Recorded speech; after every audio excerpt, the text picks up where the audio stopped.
विद्यार्थियों, आज मैं आपको हिंदी व्याकरण से अध्याय 3 पाठ भाव ग्रहण समझाने जा रही हूँ।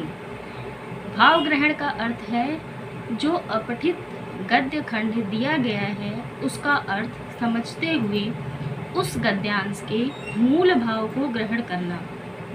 गद्य खंड लगभग 250 शब्द के होते हैं। आप सभी को इस गद्य खंड पर आधारित प्रश्नों के उत्तर देने होते हैं। इन प्रश्नों के द्वारा परीक्षक परीक्षार्थियों के इस ज्ञान को परखता है कि वे गद्यांश को खुद पढ़कर समझते हैं कि नहीं तथा पूछे गए प्रश्नों के उत्तर अपनी भाषा में देने में समर्थ हैं या नहीं। भाव ग्रहण या अपठित गद्य खंड पर आधारित प्रश्नों के उत्तर लिखने से पहले विद्यार्थियों को निम्नलिखित बातों का ज्ञान होना आवश्यक है। नंबर 1, गद्यांश को कम से कम 3 बार अच्छी तरह से पढ़ना चाहिए। नंबर 2, गद्यांश में आए कठिन शब्द को अलग लिखकर उनका अर्थ समझने की कोशिश करना चाहिए।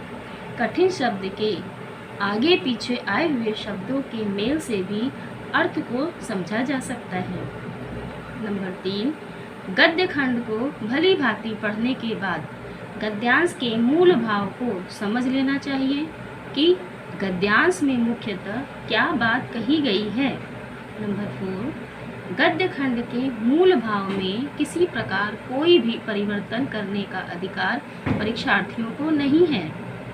5वां, गद्यांश पर आधारित प्रश्नों के उत्तर देते समय अपने शब्दों का ही प्रयोग करना चाहिए। प्रश्नों के उत्तर गद्य खंड से सीधे सीधे लिखने पर 3/4 अंक ही देने का नियम है।